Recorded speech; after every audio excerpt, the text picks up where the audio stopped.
Second chance ma'am. बोल्डी के 1 करोड़ की property 50 lakh के डिस्ट्रेस सेल में दिला रहा हूँ। लॉक कर दे। लॉक तो कर देता हूँ, पर क्या है ना, तुम्हारे डील में लोचे बहुत होते हैं। कोई लोचा नहीं होगा। बोल दिया लॉक कर दो तो लॉक कर दो।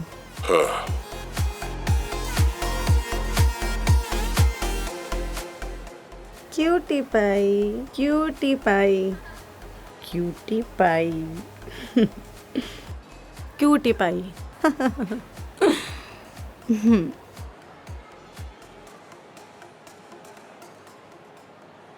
नमस्कार, आदाब। मैं आर्यन सिंह आप सभी का स्वागत करता हूं और साथ ही साथ आप सबको सचेत भी करता हूं।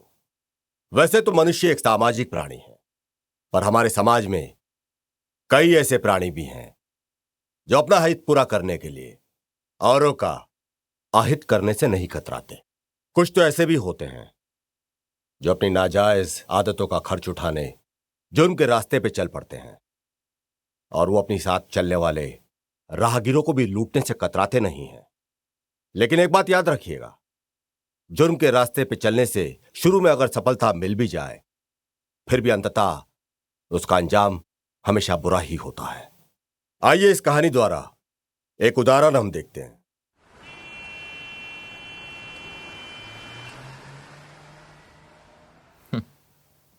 Come. You're looking very beautiful today. Thank you.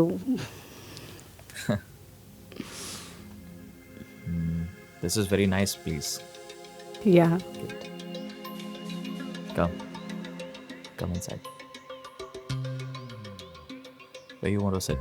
Anywhere. Anywhere. Come inside. Okay. Sit here. Please. Please sit. Thank you. Yes. आज इतने दिनों बाद अचानक से हमारी याद कैसे आई? जानम तुम्हें भूले ही कब थे जो याद करना पड़ा। इसी बात पे एक और जाम हो जाए। नशा चढ़ा? नशा तो हमें आपका चढ़ा है, जो अब तक उतरने का नाम ही नहीं ले रहा। इब्तिदाए इश्क का ये सुरूर है, तो अंजाम का क्या हश्र होगा। अंजाम की हश्र की किसको परवाह। ये लम्हे जो हमें आपके साथ नसीब हुए हैं, बस उसी में डूब जाना चाहते हैं। क्या बात है। Cheers. Cheers.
कैसे हो गया साला?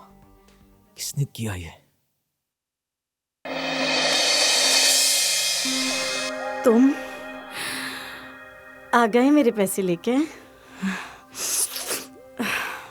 मन तो कर रहा है पैसों के साथ कुछ और भी ले लूं।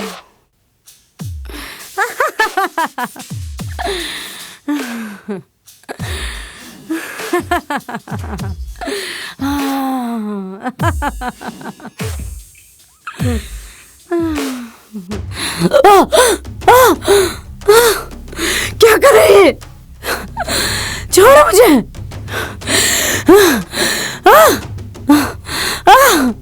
छोड़ो मुझे।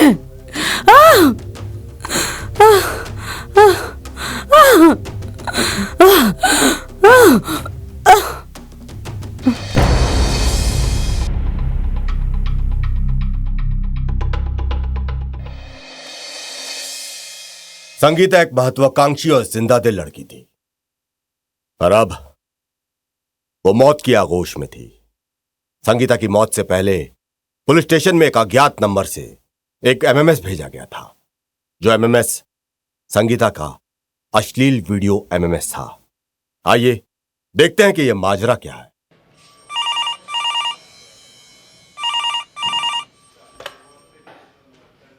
Hello police station. सर, एक लड़की का खून हुआ है, और खून किसने किया, मैं आपको इंफॉर्मेशन देना चाहता हूं। कौन बोल रहे हो तुम? एक अच्छा शहरी। लेकिन ये नंबर तो शहर का नहीं है, इंटरनेशनल कॉल है। इंपॉर्टेंट ये नहीं कि कॉल इंटरनेशनल या लोकल है, इंपॉर्टेंट ये है कि एक लड़की का खून हुआ है। इंफॉर्मेशन क्या है? आपके पुलिस स्टेशन में एक एमएमएस की कॉपी खूनी की डिटेल्स के साथ पहुंचा दूंगा। ठीक है।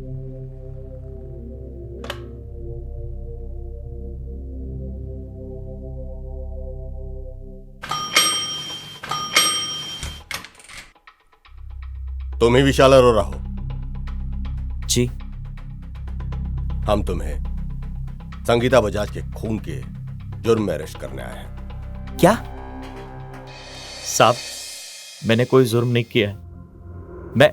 मैं बेगुनाह हूं साहब। हर मुजरिम क्राइम के बाद यही बोलता है। सर, मैं आपको कैसे यकीन दिलाऊं कि मैं बेगुनाह हूं? कोशिश भी मत करना, क्योंकि तुम्हारे खिलाफ हमारे पास बहुत सबूत है। सारा कच्चा चिट्ठा तुम्हारा हमारे पास है। सर, जब मैंने कोई जुर्म नहीं किया तो सबूत कैसा है सर आपके पास? 48 फोन कॉल्स एक्सचेंज हुए तुम्हारे और उसके बीच में, समझा? वो फोन कॉल्स सर, वो मुझे फंसाने की कोशिश कर रही है साहब। वो बहुत ही गिरी हुई औरत है सर। और तू बहुत मासूम है।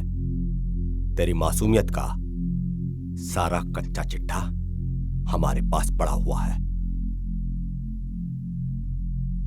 ये देख।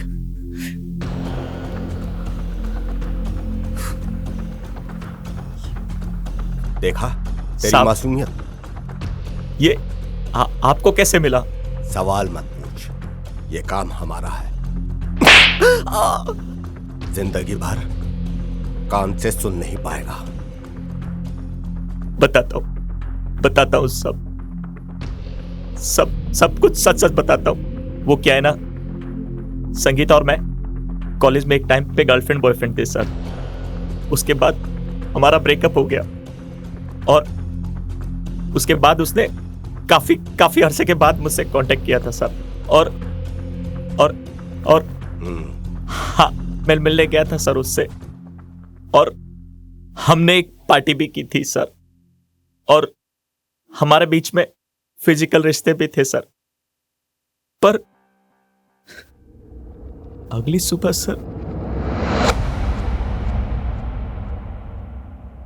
सर एक एमएमएस आया सर। वो एमएमएस सर मेरे और संगीता के फिजिकल रिश्ते के बारे में था सर। मेरी शादी तय हो गई थी सर, एक बहुत बड़े घर में, और मुझे डर था कि कहीं वो टूट ना जाए सर। उस एमएमएस के बाद उस ब्लैकमेलर ने मुझे एक मैसेज किया। उस ब्लैकमेलर ने उस मैसेज में लिखा था, मीटर डाउन। बस सर, मैं घबरा गया था। मैं मानता हूं साहब, मुझे बहकना नहीं चाहिए था। मुझसे गलती हो गई साहब। फिर अगले दिन संगीता का फोन आया साहब।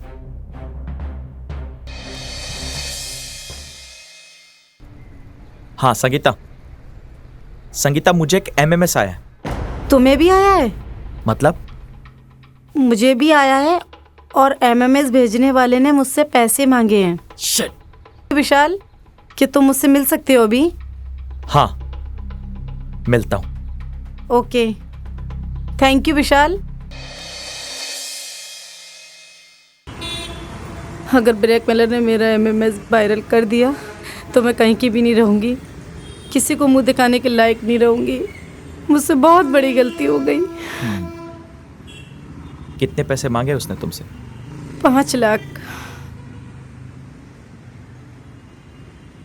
ठीक है, यू डोंट वरी, मैं मैनेज करता हूँ कुछ। Okay? Thank you so much.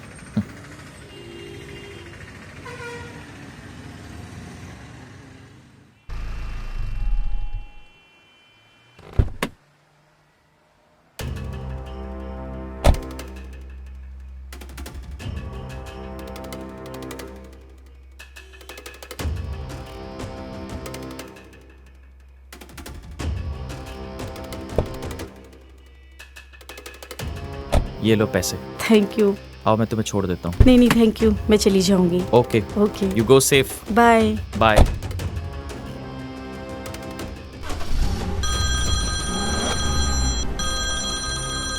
Hello. शाबाश, तुम तो पक्के प्रेमी निकले जो अपनी पहली मोहब्बत को सरेआम रुसवा होने से बचाने के लिए 5 लाख रुपया खर्च कर सकता है। कौन हो तुम? इम्पोर्टेंट ये नहीं कि मैं कौन हूं, इम्पोर्टेंट ये है कि मैं तुम्हारी लाइफ में कितनी तबाही, कितना भूचाल मचा सकता हूं, और मैं ऐसा न करूं इसके लिए तुम क्या कर सकते हो, ये इम्पोर्टेंट है। कम टू द पॉइंट, क्या चाहिए तुम्हें? गर्लफ्रेंड रुसवा ना हो इसके लिए 5 लाख खर्च करके आ रहे हो। खुद की शादी न टूटे इसके लिए 50 लाख तो खर्च कर ही सकते हो। हाँ, पागल हो गए तुम? इतने सारे पैसे मैं कहां से लाऊंगा? वो तुम्हारी प्रॉब्लम है। सिंघानिया परिवार की एकलौती बेटी, यानी कम से कम 20 करोड़ की बैरर चेक।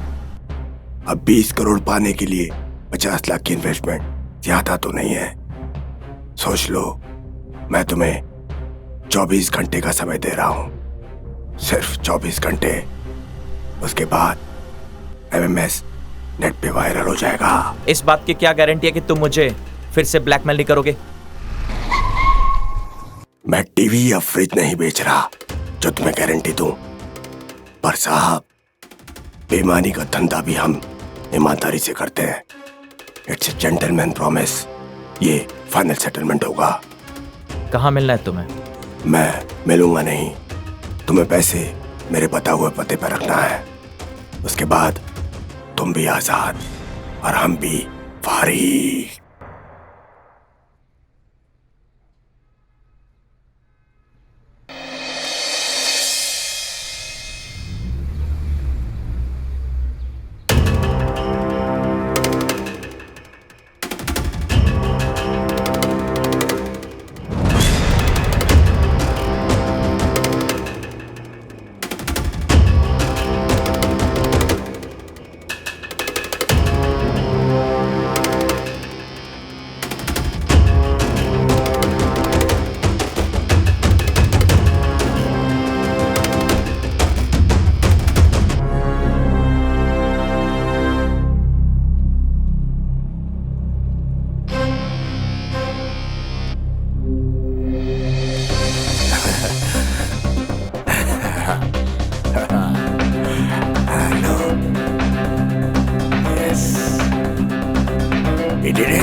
जब मुझे पता चला कि मुझे ब्लैकमेल करना संगीता की चाल थी, तो जी किया कि मैं उसकी जान ले लूं।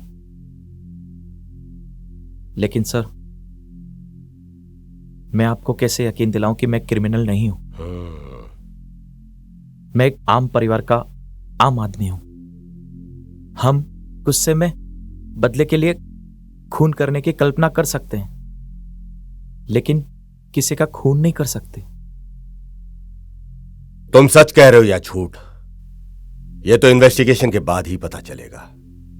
और जब तक इन्वेस्टिगेशन पूरी नहीं हो जाती, हमारे मुख्य आरोपी तुम ही हो, और तब तक तुम सलाखों के पीछे ही रहोगे। ये बेगुनाह है इंस्पेक्टर साहब। तुम कौन हो? मैं इनका छोटा भाई जतिन हूँ। भाई, मैंने खून नहीं किया है। मुझे पता है, तुम इतना यकीन के साथ कैसे कह सकते हो? क्योंकि खून मैंने किया है। भाई भाई मुझे बचाने के लिए ये सारे इल्जाम अपने ऊपर मत ले भाई। साहब ये झूठ बोल रहा है साहब, ये झूठ बोल रहा है। मैं सच बोल रहा हूँ सर, क्योंकि संगीता मुझे काफी टाइम से ब्लैकमेल करती आ रही थी। तुम भी संगीता को जानते हो? हाँ, क्या? पर मैं ये नहीं जानता था कि संगीता मेरे भाई को भी ब्लैकमेल करती आ रही थी। संगीता ने विशाल के कजिन भाई जतिन को सोशल मीडिया के जरिए संपर्क किया था। फिर कुछ ही दिनों में उनकी दोस्ती घनिष्ठ रिश्ते में बदल गई। फिर एक रात उन दोनों के बीच एक अश्लील वीडियो एमएमएस चैट हुआ। संगीता ने इसी अश्लील वीडियो चैट के द्वारा जतिन को ब्लैकमेल करना शुरू किया। जतिन शुरू में तो उसे पैसे देता रहा और बाद में वो परेशान हो गया, और जब संगीता ने उससे 10 लाख रुपए की मांग की तो परेशान होके जतिन ने उसका मर्डर प्लान कर दिया। पर इत्तेफाक देखिए, उसी समय संगीता जतिन के ही कजिन भाई विशाल को भी ब्लैकमेल कर रही थी, और इस मर्डर केस में विशाल फंस गया। इंस्पेक्टर साहब, मेरे गुनाहों की सजा मेरा भाई नहीं भुगतेगा। ये रहे मेरे और संगीता के बीच हुए वीडियो चैट और फाइनेंशियल ट्रांजैक्शन की सारी डिटेल्स।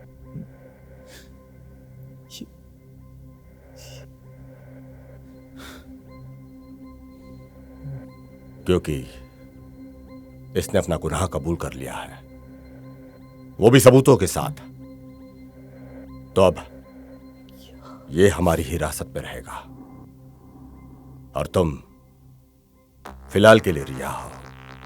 लेकिन जब तक इन्वेस्टिगेशन पूरी नहीं हो जाती तब तक शहर छोड़ने की गलती मत करना। हवलदार सर। इसको हिरासत में लो। Okay sir.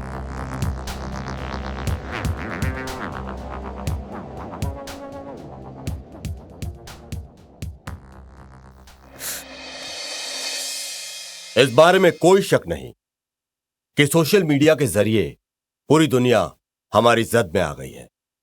एक दूसरे से संपर्क करना काफी आसान हो गया है, पर सोशल मीडिया आसानी के साथ साथ कुछ मुश्किलें भी लाती है। बहुत जरूरी होता है सोशल मीडिया पे सतर्क रहना, और जो सोशल मीडिया पे सतर्क नहीं रहता वो इसका खामियाजा जरूर भुगतता है। सोशल मीडिया पे किसी पे आंख मूंद के भरोसा करना किसी गहरी खाई में जाने के बराबर है। इसलिए सोशल मीडिया पे सतर्क रहिए, होशियार रहिए, अपना और अपनों का ख्याल रखिए। जय हिंद।